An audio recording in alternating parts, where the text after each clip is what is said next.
depuis le mois de juin passé, nous avons organisé notre premier séminaire en Côte d'Ivoire avec succès, avec l'Université de Sherbrooke, conférence animée par M. François Lafortune. L'acte 2, on avait dit que c'était au Canada, en mars 2018. Nous y sommes. Il était question de participer à ce salon et aussi de participer au deuxième séminaire au Canada. C'est ce que nous sommes en train de faire.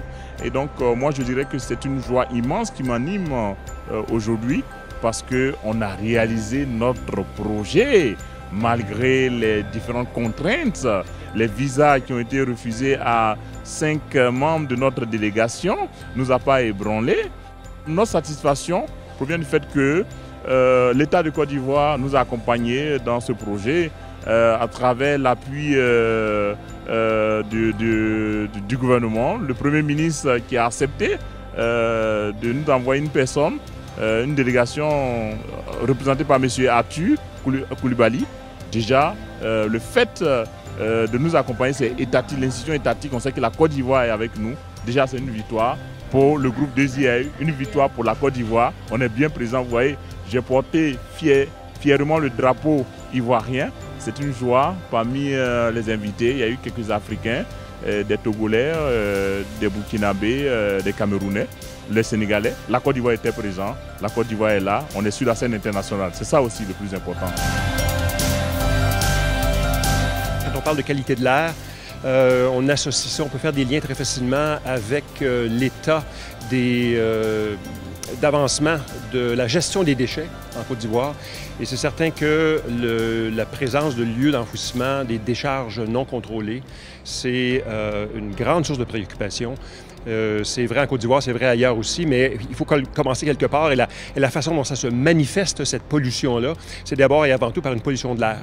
Et si on pouvait mettre en place ou faire des mesures de suivi, et il en existe, et on l'a appris ce matin, de façon facile, de faire des suivis là-dessus pour évaluer ce degré de pollution-là. Peut-être que ça permettrait d'accélérer la résolution de ce type de problème.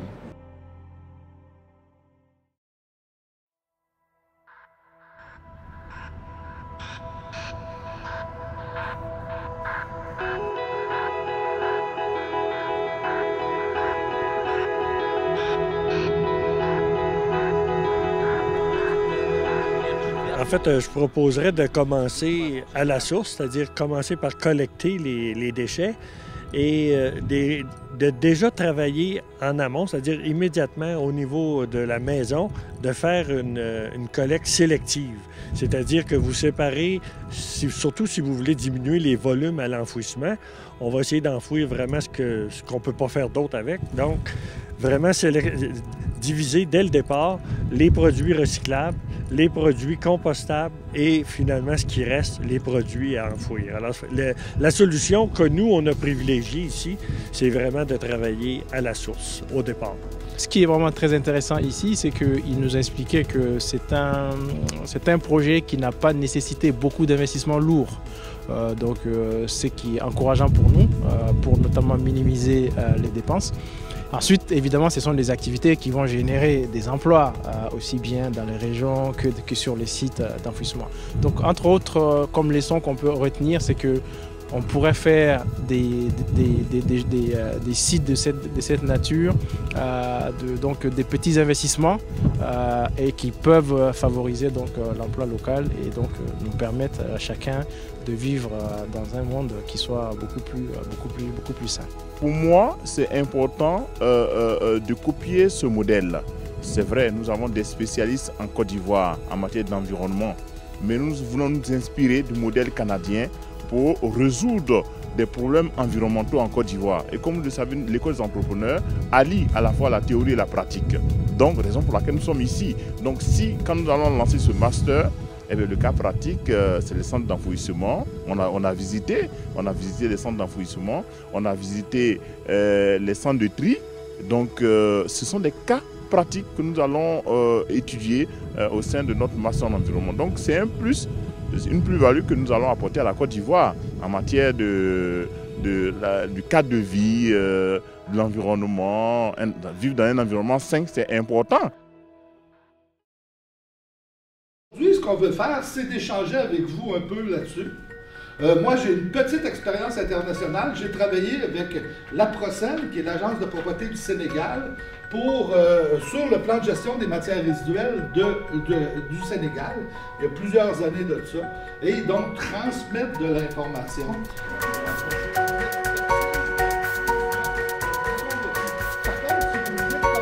Comme cette bouteille-là, elle va être tout simplement une service, elle va être utilisée tout soir. Donc, la différence entre la consigne privée que tu peux enfouir une matière résiduelle, c'est un constat d'échec. C'est un constat d'échec parce que ça ne devrait pas arriver. À partir du moment qu'on pense que ce n'est pas une matière résiduelle, mais une ressource, ça, on ne devrait jamais enfouir une ressource. Si j'enfouis un plat en plastique, j'enfouis du pétrole. Si j'enfouis un journal, j'enfouis un arbre.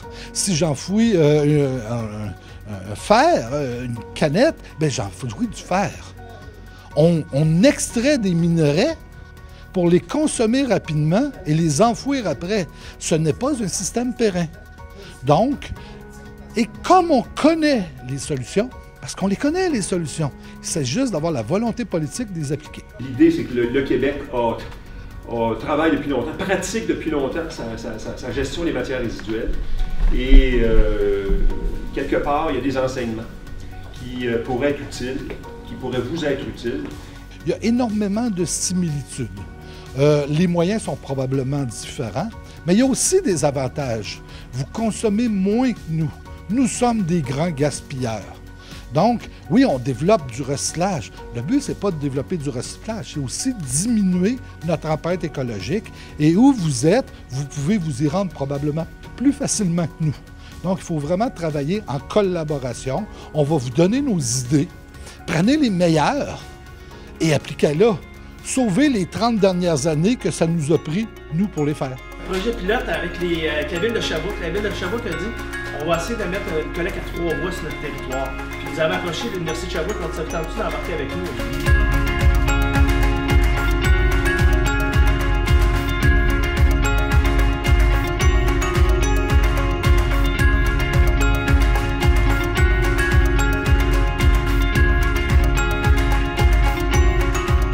Il y a une belle petite odeur.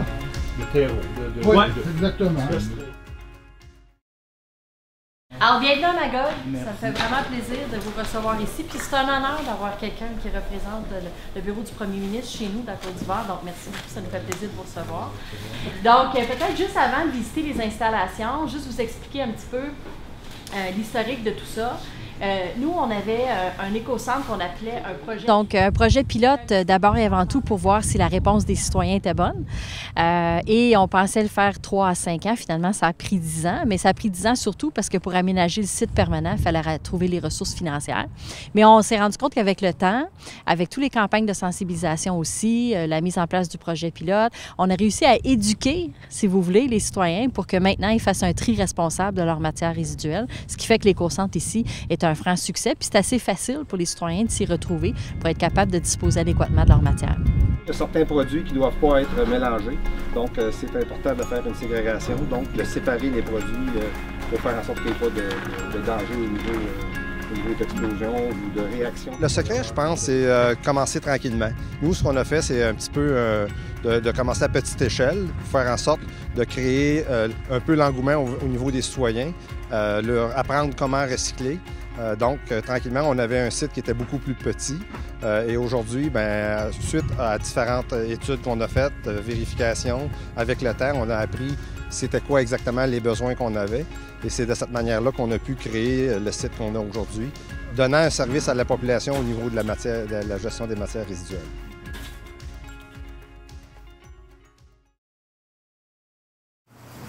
Vous avez à peu près 350 grammes, vous pourrez remplir la chambre correctement.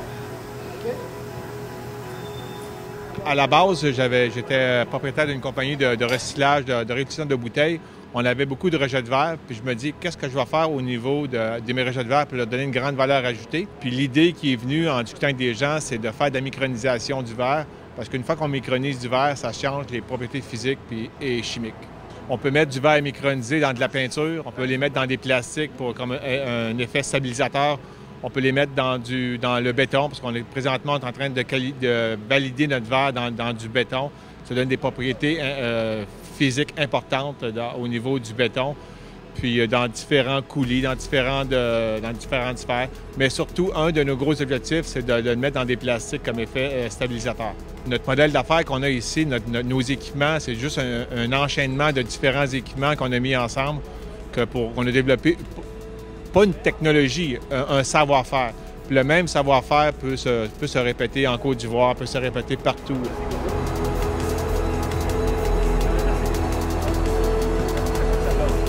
Les gens qui s'impliquent tous les jours dans les activités de recyclage, de récupération, ce sont des gens passionnés, des gens qui veulent faire bouger les choses, améliorer les choses.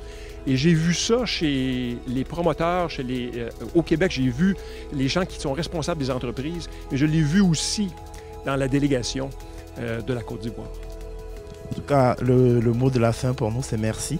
Merci pour tout cela. Et je veux terminer par une question en même temps. Je sais déjà la réponse, mais quand est-ce que tu arrives en Côte d'Ivoire pour nous aider à implémenter tout ça?